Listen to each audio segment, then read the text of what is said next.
learning loss from COVID was one thing. I'm concerned about learning loss on a much larger scale with humanity if we keep going further and further down this road with artificial intelligence. Plagiarism is the act of using another person's words, ideas, or expressions as if they were your own without giving proper credit. Can you plagiarize an AI? AI is not going to sue you and be like, hey, that's my idea, punk. Not another person in that instance. It's another, entity. You're not learning how to write or think critically for yourself. What I have read recently is that ChatGPT 5, which is still not even in beta yet. I mean, it's still the comment is that it will have PhD-like intelligence. One thing that I think is super beneficial about ChatGPT or something like it, if students really want to learn how to use it to become more intelligent, is you could sit there and say there was a difficult problem in your chemistry class that you're really trying to wrap your mind around how you got it wrong on a test or whatever. It will sit there and you can ask it specifically, tell me how to come to this. Explain to me, give me some instruction. I think it has tremendous benefits. I don't want to rule all those things out. It's just we have to use them ethically. We have to use it ethically and not let it become a crutch that destroys the human race. I was old enough to remember in school when I was using my calculator and the teacher said, you won't have calculators everywhere you go when you get older. And they lied to us, obviously. They were so wrong. They were so wrong. And I might be wrong about everything I'm saying. Or Terminator could happen.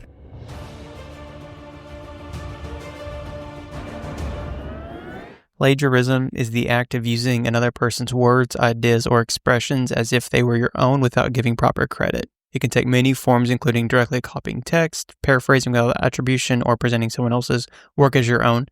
Plagiarism is unethical, academically dishonest, and can have serious consequences, including failing grades, academic probation, and even expulsion.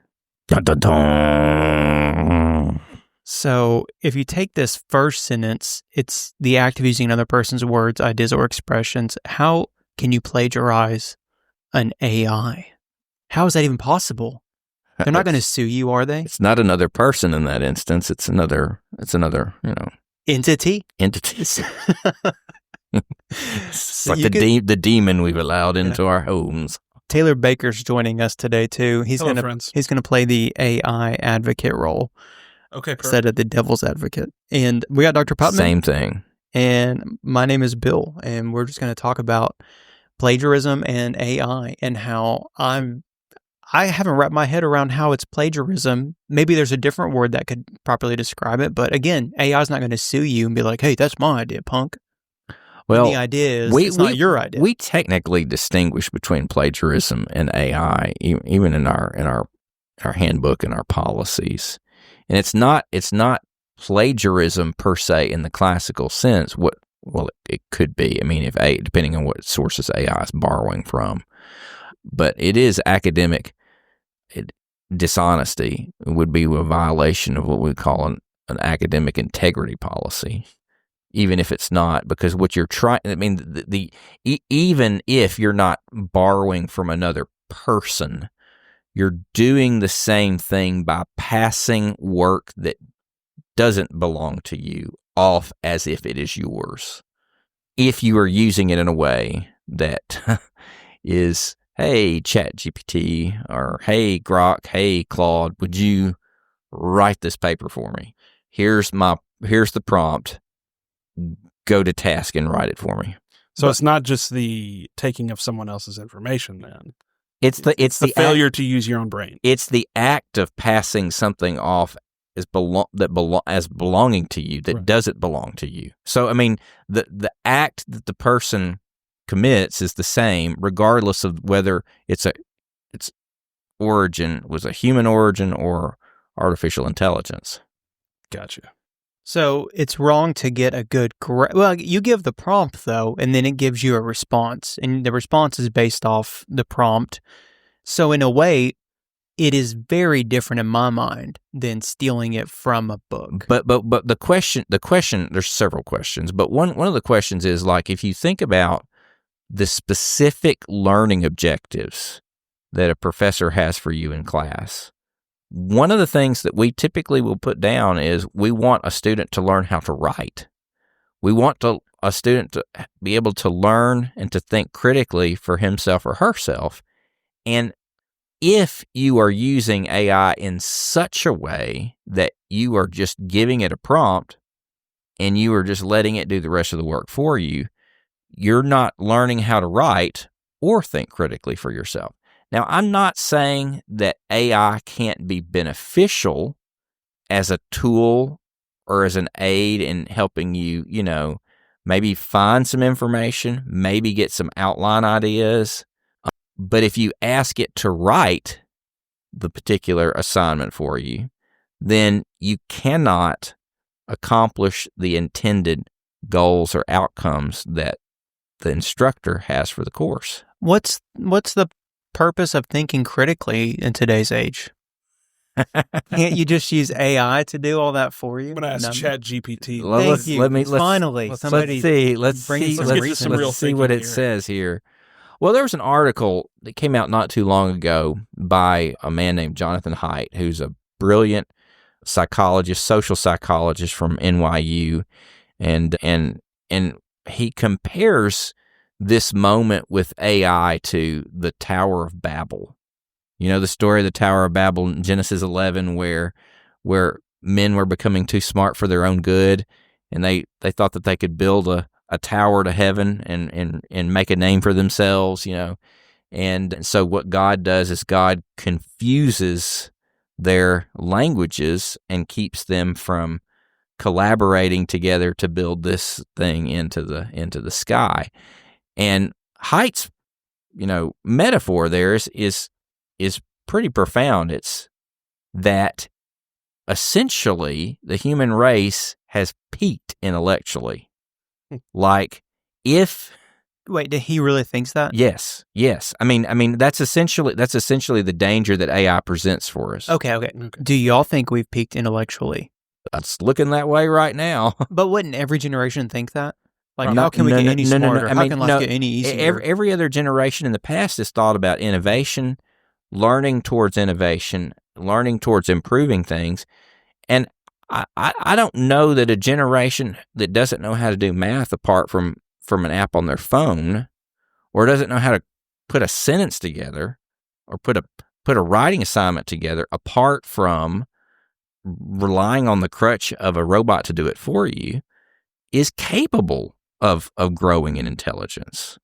I mean, like, I'm just sitting here thinking about, some like end of the world scenarios. We've been watching a lot of Walking Dead in my house lately. So what? I just watched Psycho, by the way. Well, and that was a great. That's great and a little non sequitur, but I mean the whole premise of The Walking Dead is this is what the world is like after civilization falls, and they're having to learn how to do things like grow their own crops again. They're learning how to build societies, right. And they don't have working, automobiles after a while because the gas goes bad, and they have to learn how to make those resources for themselves. And there's even an episode where they break into the Smithsonian and steal 19th century farm tools so that they can learn how to weld and replicate them in a different age. And I sort of think that, like, if we had a technological meltdown,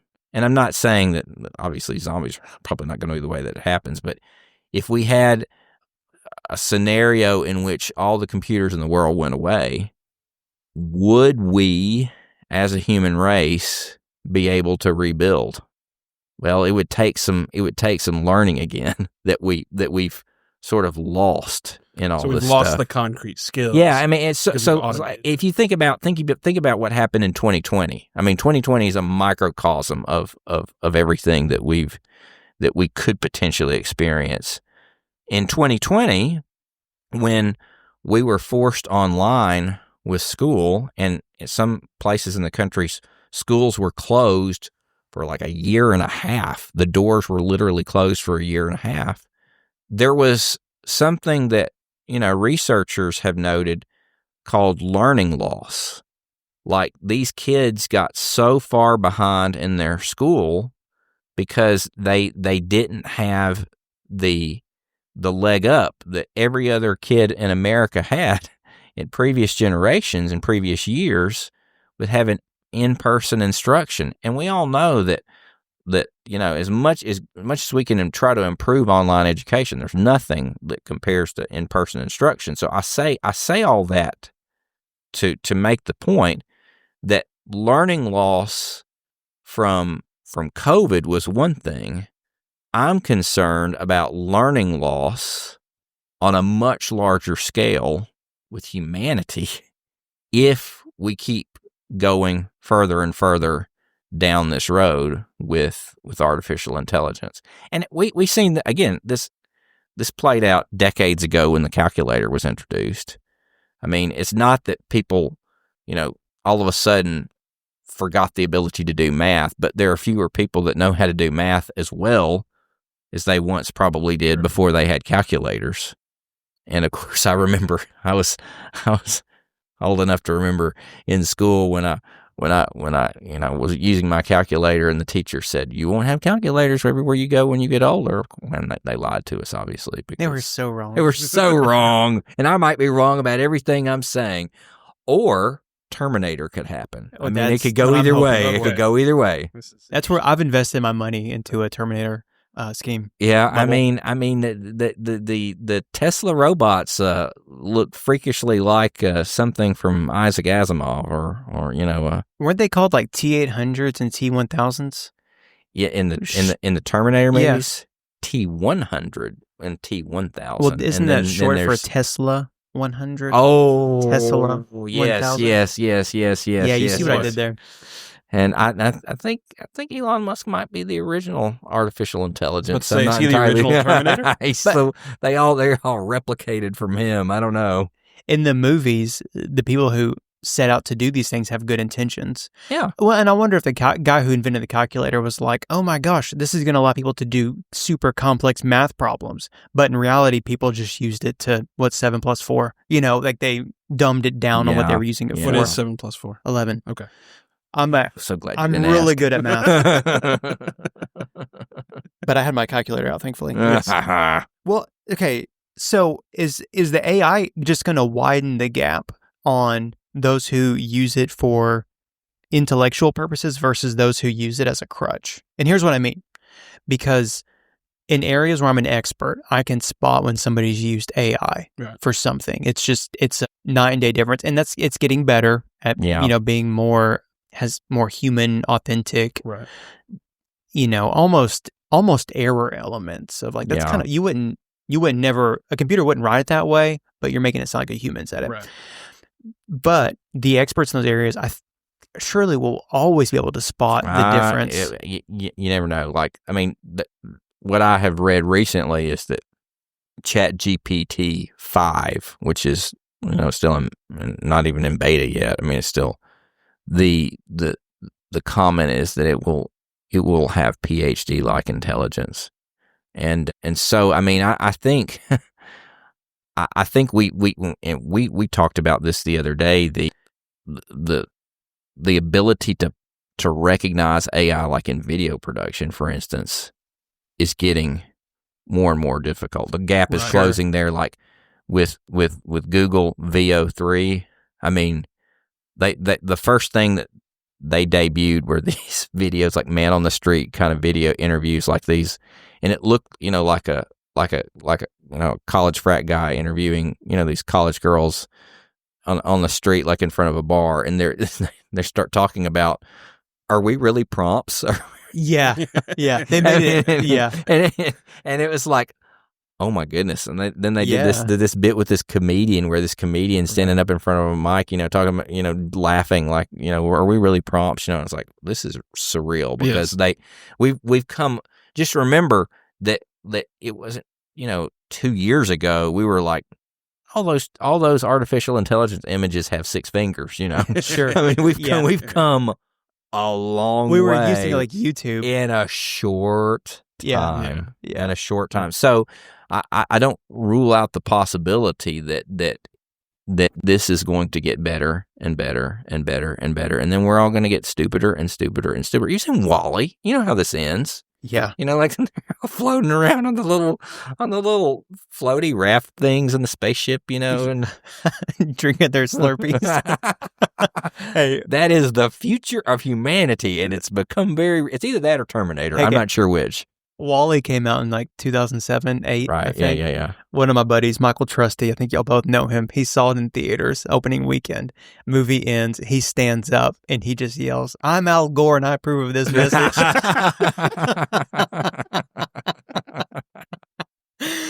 And I recently watched the movie. I told me that story when it came out. You just like started watching movies from decades ago. I know. Like, I'm finally done watching my Chris Farley on repeats, and I'm branching out now for Hitchcock and Disney. Next thing you know, you're gonna be watching, French, cinema. So that's highly unlikely. Well, you never know. You never know. Okay, so go ahead, Taylor. So I was going to say, thinking about this, like if you're encouraging students, think about what do we do next? We'll get there. Okay, never mind. This is on point, and then I do want to talk about all that. You can, let's say you use ChatGPT or DeepSeek to help you with your homework assignment. Sure. Let's say the professor catches you, and you've been, and then you get kicked out of school. You're like, okay. 2 questions then. First, is it the same punishment as if you like plagiarize and like steal like your mom's NIV Women's Study Bible commentary for your Jonah paper? I'm not saying that ever happened to any of my classmates, but maybe. Oh, Speaking Lord. for a friend here, of course. Help me. A violation of the academic integrity policy is a violation of the academic integrity policy. Okay, so it's universal, even for... Yeah. Okay. Sure. I mean, the odds are, the reality is that you're less likely to get caught for that than you will sometimes with straight up plagiarism. The indicators, the markers that I've seen and I've dealt with several of these this year myself. So it is interesting how just pristine the grammar is. Mm-hmm. Like, yeah, I've been around this fella who can't conjugate a verb in speech, but he's writing like he's an Oxford graduate. So I have an idea. Stop talking about Bill that way. I know. So there's that, and then the other thing that happens where people get busted is they ask the prompt, "Hey, would you give me some sources and just incorporate some sources into the paper?" Yeah. And ChatGPT just makes crap up. I mean, like it comes out of nowhere. I've heard that. And I think, honestly, I would love it if it didn't do that, because there's a lot of times I go to it and I'm just like, I want to get this really obscure quote from Augustine, and I want to find it, and like I'm really trying to pin it down, and it'll give me some answer that I think it thinks I want to hear. But then when I go back and look at Augustine and the place that they claim that I can find it, it's nowhere to be found because it's been completely made up. And so, I'm really dubious of its ability at this point to be able to use books and sources. Now, will it eventually get there? Maybe. I think one thing that's probably protecting humanity for a little while longer is, copyright laws and those sort of things are going to keep it from getting into the content of a lot of contemporary books. It has to, or even some older books. It doesn't really know how to search book content yet. Gotcha. Maybe it'll get there. But so I think those are things that are helpful for the professors to find. But again, I think that if a student has a particular pattern of writing and speaking, and then all of a sudden, hands in this, masterpiece of a paper that's really not a masterpiece. By the way, I think that a lot of these things read like a Wikipedia article. I mean, they're pretty shallow. Sure. So that's something to take into consideration. What if we had every student write a paper based off a verbal prompt at the beginning of the semester, and at the end of the semester, a different prompt and write it, and then we uploaded those two things to a standard examiner, and it regraded all their previous papers to be like, there is no chance that this one, this is such an outlier that there's no way. I think that's a really good idea. Yeah. Well, I copyrighted it just now. So take that. Don't plagiarize his idea. Thank you. Yeah. So I'll give you one. And then one more. No, go ahead. I'll give you one. I have one. Go ahead. One funny story, and the names have been changed to protect the innocent. I will mention no names, but Bert Stauber the Dirt Dauber. Okay, go ahead. And everyone around here listening to this now is, what are you talking about? You were so old, Bill. Oh, what a legend. You were so old. Taylor doesn't even know that reference. So I've heard many stories about Bert. Well. His legend lives on. This has nothing to do with Bert. I don't want to falsely accuse him. Bert, I hope you're well if you're listening. Me too, man. I don't look forward to meeting you someday. I don't want to falsely accuse him of any ChatGPT related issues from the mid 2000s. But we had a student some time ago when ChatGPT like first rolled out, that they were asked to write a lab report for this their plant science class or something in biology. I don't even remember what the class was. And the professor very clearly just busted them on this and said, you are claiming that you did this experiment with this equipment.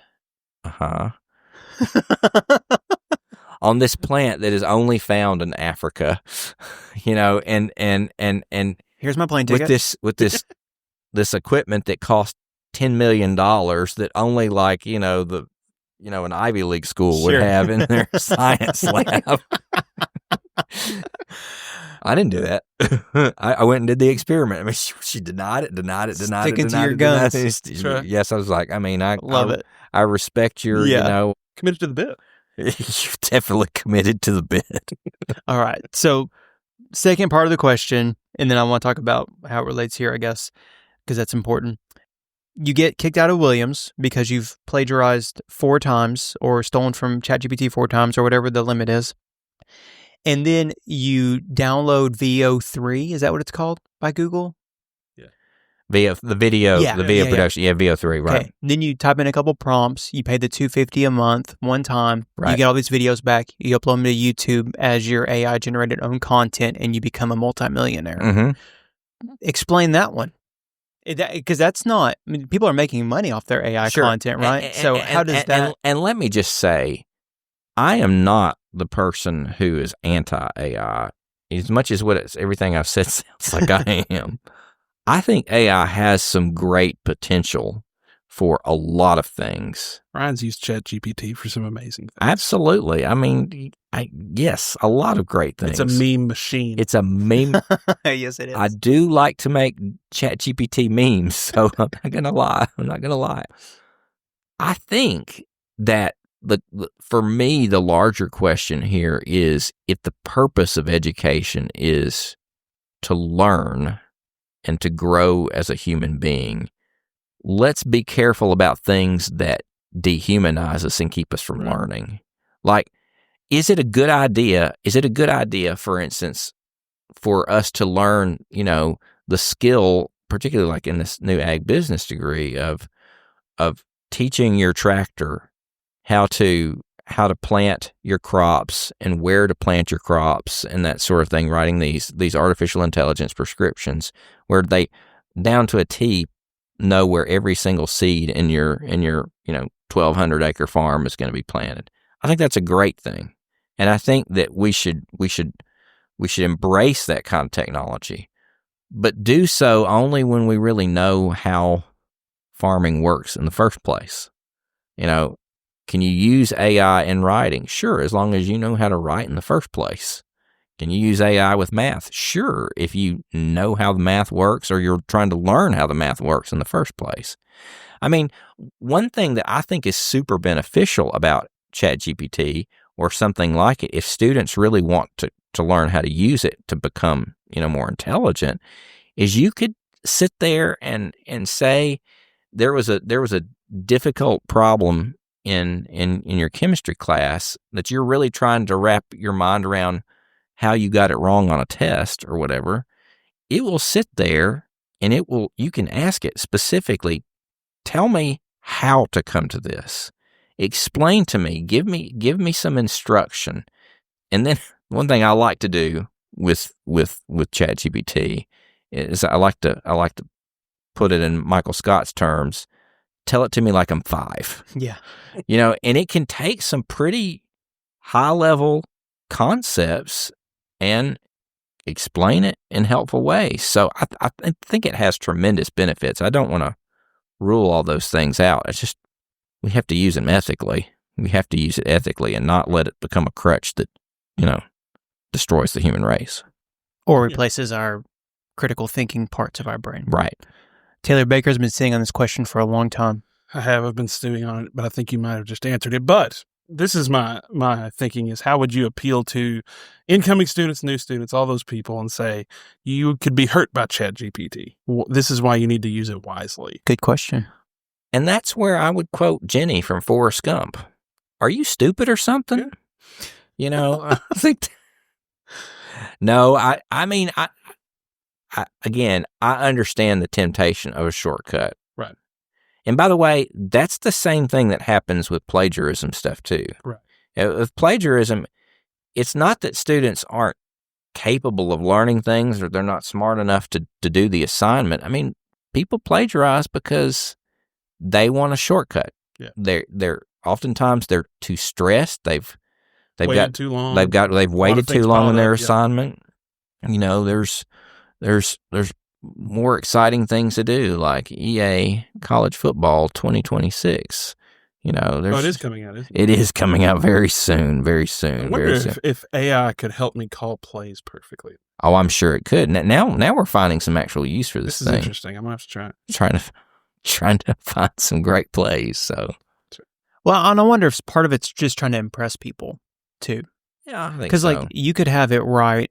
Because I was a Christian ministries major, you could have it write a sermon for you. Yeah. Right. But you couldn't say, now in 2 minutes, explain to me what I would learn from the biblical interpretation class. And I think that there's, again, the temptation is certainly there with something like that. And again, I'm not opposed to pulling ChatGPT up and saying, hey, here's the outline that I have. Help me come up with some helpful alliteration or whatever. People still do that kind of thing. Mm-hmm. Maybe help me think about some potential illustrations for this text or something like that.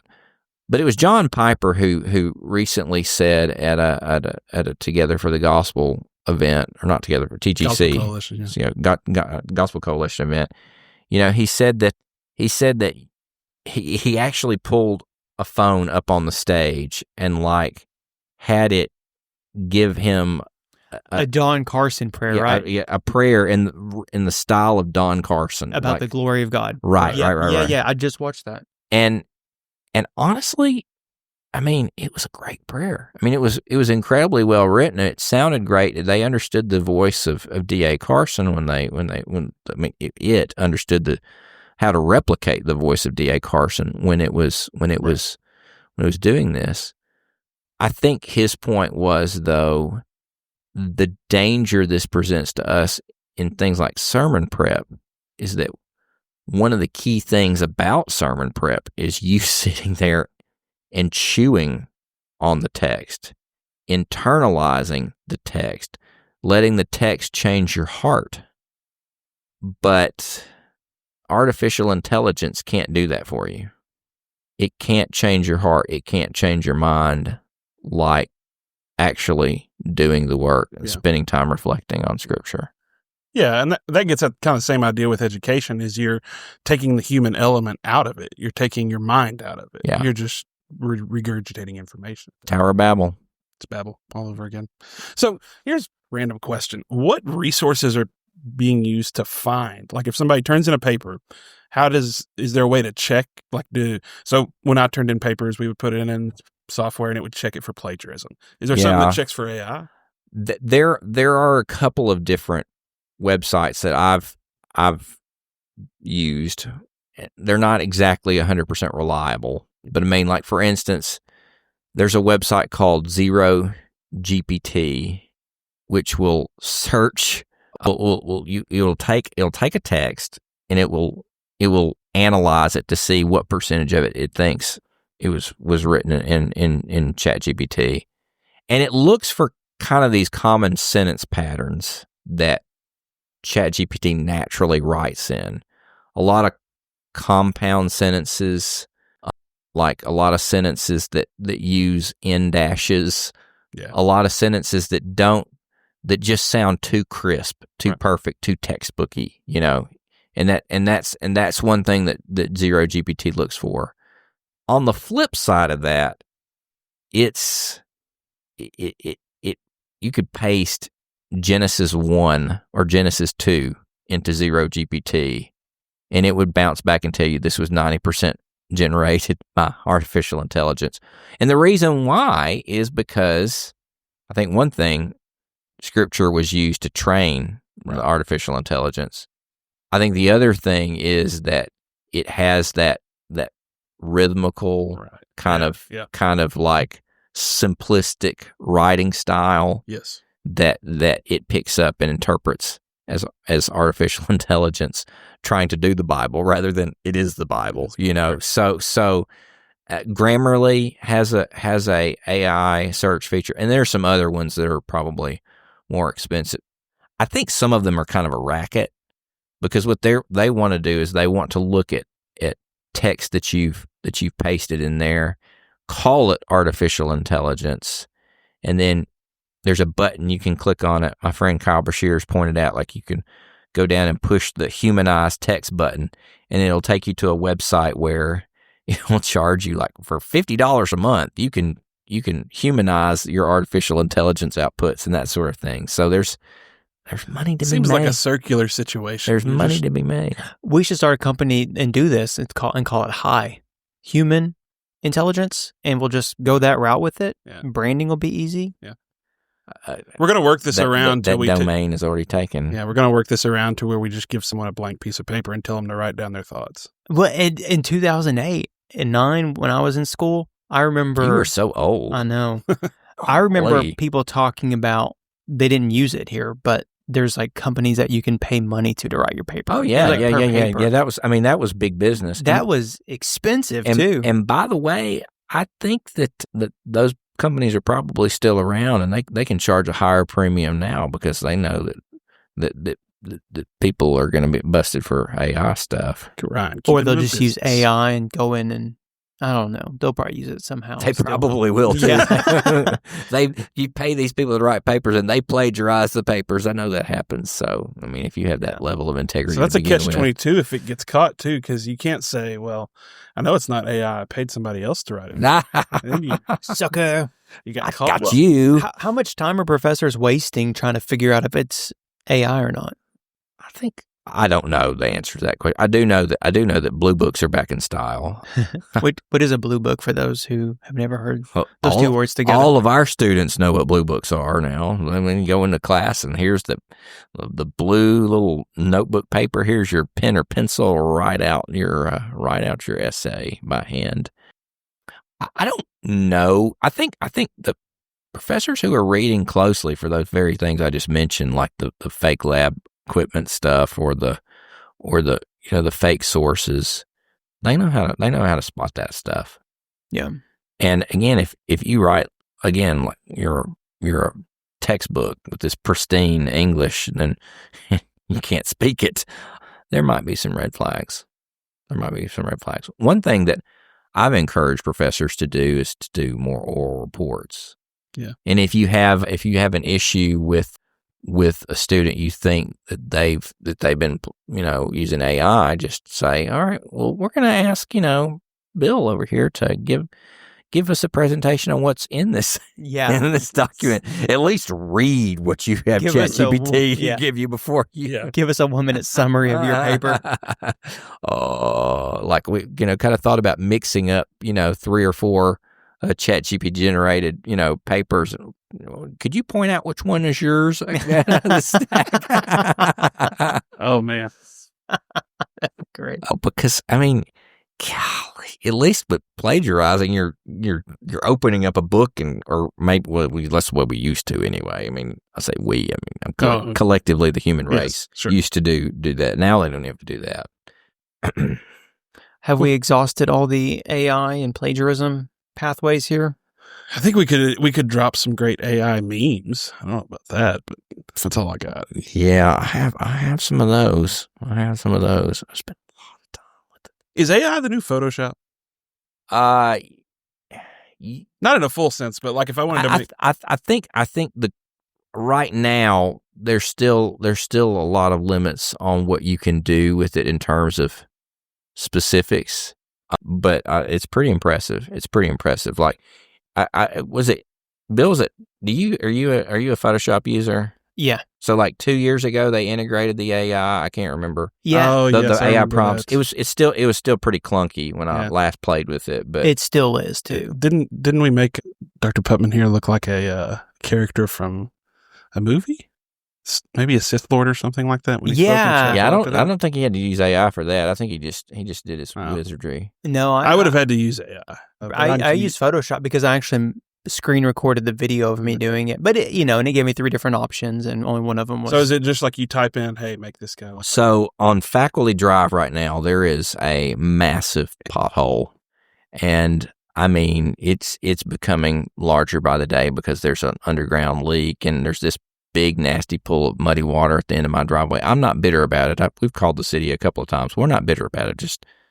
But anyway, I decided to take a photo of said crater and have Luke Colley's truck hanging up in the air down from the home. It swallowed him. Be the episode description picture. Me too. Swallowed it up. Luke Colley's truck sinking into Faculty Cove. Did y'all see this one? Oh, that's great. Where did Williams Baptist University graffiti on the side of the train? I love it. Yeah. I love it. I think that one fooled some people. Yeah, it did. You don't actually have to vandalize. You can just use AI. Vandalism is done. Vandalism is over. Yeah, it'll never happen anymore. Because people don't know how to spray letters anymore. I almost stopped and took a picture of the 24/7 laundromat in Walnut Ridge today because in like shiny letters, it's written on the front, "Please do not vandalize." I'm like, are they just inviting this? I wanted a picture of a guy with a bunch of spray paint about to walk in and be like, dang, never mind. Wow. They asked me so nicely. They did ask nicely. Yeah. They did ask nicely. Have y'all been to Mount Zion Baptist Encampment lately? Is it called encampment or is that Cedar Creek? Mount Zion Baptist Camp. Yeah. That's what it's called. Greg Rainwater. Yeah. Yep. We were roommates at a camp a couple of years ago, and we laughed so hard one night because there was signs on our door that said, "Please, no more writing on things," or something like that. And I was like, it just reads like, "Please, no more writing on things." Please don't do that to us. It's just like, that's the best way Can't to take write it anymore. Yeah. So let me pull out the Sharpie. Yeah. I hope Brother Greg didn't do that. He didn't. I didn't think he would. I didn't think he would. Guy. The best. So, well, guys, thank you for helping me unpack this and tease out what it means to steal from the entity of AI. And maybe we'll see it in court one day with all of our stuff there, and it's ready to collect and get its money back. That it might be.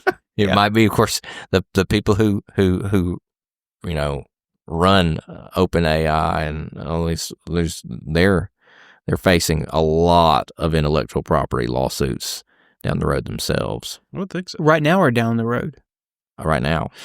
I saw one article about how stuff that's it's just essentially protected in the sense of it's on a web page where they sell ads to make money, and then ChatGPT is not showing the ad, obviously, because they're sourcing it from this, and basically their ChatGPT is stealing revenue from that angle. Yeah, that makes sense. Yeah. It's a whole new world of problems that we have entered into. I think it's really great when you go to the El Acapulco in Pocahontas and there's a robot that brings you cheese dip. So, I think the computers are taking all the jobs. AI is taking away all the jobs. I really thought there was a table at Katrina's in the Mexican restaurant in Walnut Ridge that had the big, very Hispanic looking image of, somewhere in Mexico.